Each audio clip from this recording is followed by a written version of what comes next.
আজ চলে গেলাম মাসির বাড়ি। এসছিলাম বোনের বাড়ি থেকে, তো বোনও আমার সাথে এসছে। তো সবাই মিলে ডিসাইড করলাম যে আজ একটু মাসির বাড়ি থেকে ঘুরে আসি, দিয়ে একটু রেডি হওয়া ছিলাম। আর এই যে দেখো পৌঁছে গেছি। তিনজনকে তো এক জায়গায় রাখাই যায় না, তো সেই কারণে তিনজনকে শান্ত করার জন্য আর কি ওদের আঁকা প্রতিযোগিতার মতো করে একটা আর কি খেলা হচ্ছে। তো ফার্স্ট হয়েছে তাতান, আমাদের মানে আমার বোনের ছেলে। আর এই যে দেখো এরা এত দুষ্টু দেখো, এক একজনকে দেখো মানে মাথা খারাপ করে দেওয়ার মতো দুষ্টু এরা, কি আর বলবো, কিছু বলার নেই।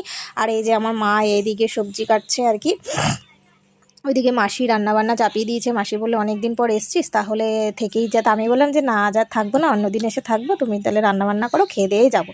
তো মাসি এইদিকে মাংস রান্না চাপিয়ে দিয়েছে, ওইদিকে ভাত বসিয়ে দিয়েছে। তা আর কি খাইনি, ওখানে বসে খাইনি, তা বাড়িতে নিয়ে এসেছি খাবার দাবার। এই যে হচ্ছে আমাদের বাড়ির নতুন সদস্য আর কি, এর বয়স 10 মাস।